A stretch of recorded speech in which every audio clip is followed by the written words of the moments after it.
Secretary of State Marco Rubio in Israel over the weekend to meet with Prime Minister Benjamin Netanyahu. He reiterated Hamas must be destroyed while discussing President Trump's plans for Gaza. Maria spoke with Middle East envoy Steve Witkoff on Sunday Morning Futures about the future of that region. Watch. Phase 2 is a little bit more complicated than Phase 1. But Phase 2 is absolutely going to begin. I've actually had calls this morning, I can tell you, with Prime Minister Netanyahu, with Prime Minister Mohammed from Qatar, and as well with Director Hassan from Egypt, who is their Director of Intelligence. And we had very, very productive and constructive calls this morning about the sequencing of Phase 2, setting forth positions on both sides so we can understand where we level set where we are today, and then continuing talks this week at a location to be determined so that we can figure out how we get to the end of Phase 2 successfully. So on Saturday, Hamas released 3 more hostages as Israel released hundreds of Palestinian prisoners. As part of the exchange, some of those prisoners reportedly linked to suicide bombings. Joining me now is Heritage Foundation Center for National Security, former Pentagon official and former Navy Captain Brent Sadler. And Brent, we're getting some breaking news right now, and I want to get your reaction to this. This news is coming from the IDF that they have targeted and killed a Hamas leader in Lebanon, a very high-value target, according to the IDF. I want to get your reaction to that breaking news and then your response to what we've seen over the weekend as far as the releases, but also the negotiations. No, absolutely. So first the attack. I mean, Israel and Hamas are still fighting a war, and the ultimate objective still remains, and it's also very much aligned with U.S. interests, and that's the eventual destruction or the prevention of Hamas being in any type of position of power or influence in the West Bank, but most importantly in the Gaza Strip before the Palestinians can move forward to a better future. As far as the negotiations, I mean, let's be clear about this. These were never intended to put a permanent end to the fighting, but to get those illegally held hostages back home.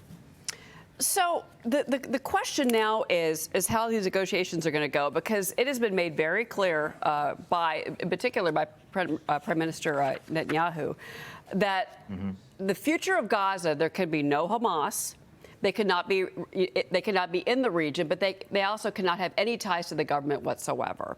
But Hamas is in Qatar to negotiate. I mean, and this is Egypt, and this is Qatar, and this is, or excuse me, and they're in Saudi Arabia to negotiate. But you know, I'm not sure that Egypt or Lebanon or Qatar is going to facilitate Hamas being completely removed. That doesn't seem to be in their best interest politically. Correct me if I'm wrong.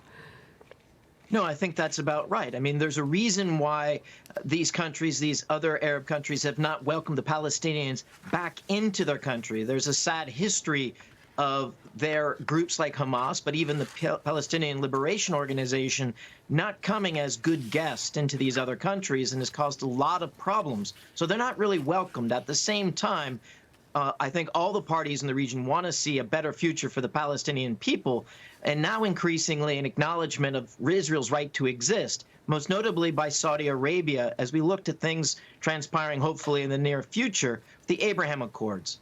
But these negotiations, while it may seem odd that two parties are still fighting each other in a war, that they can also have negotiations. And it's important to point that Ukraine and Russia have been exchanging prisoners throughout the war since February of 2022. So it's not unusual, but it certainly seems a little ironic.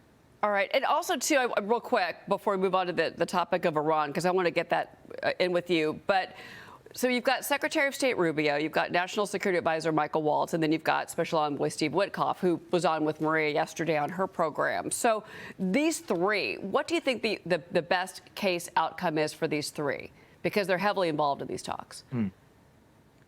Well, no, there's pressure being applied by all of them, I think, to a singular goal: assure that no return of Hamas or Iran-backed proxy in Gaza as we move forward to a better developmental future and prosperity option for the Palestinians, preferably in the long term back in Gaza. And this is from statements from the president and, of course, the three actors that you mentioned that are all applying pressure through diplomatic, back channels at the highest levels representing the White House, and, of course, not to mention, but I think also very important is the military threat. There's an aircraft carrier strike group that's in the Eastern Mediterranean.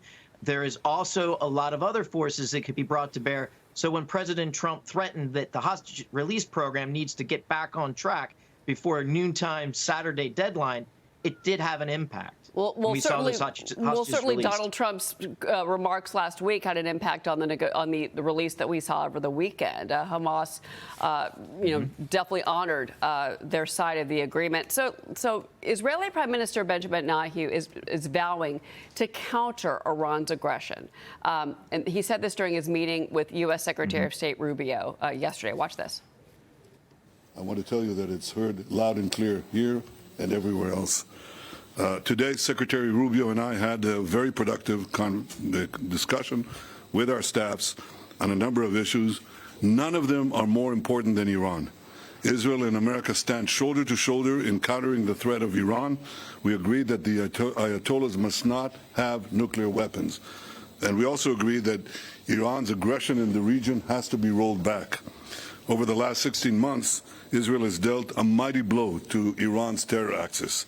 Under the strong leadership of President Trump and with your unflinching support, I have no doubt that we can and will finish the job. Brett, your thoughts? The time now is to press the attack on rolling back Iran's nefarious influence across the Middle East. They've been the dark hand behind all of the violence that we've seen, the insurrections, the destabilizing activities across the region. And they also were providing the weapons that were being used to shoot at our aircraft and ships in the Red Sea, impacting global trade. So there is no lasting solution to the Middle East or for peace in the Middle East without dealing with the current regime's nefarious and terroristic influences across the region. So press the assault, time to apply pressure, because Iran is on their back foot because they overreached in October 7th attacks. Well, and certainly that is something that the Trump administration has already discussed as the issue of Iran, and well, I guess we'll get there soon. Brent Sadler, thank you for being here. Really appreciate it. Thank you. All right.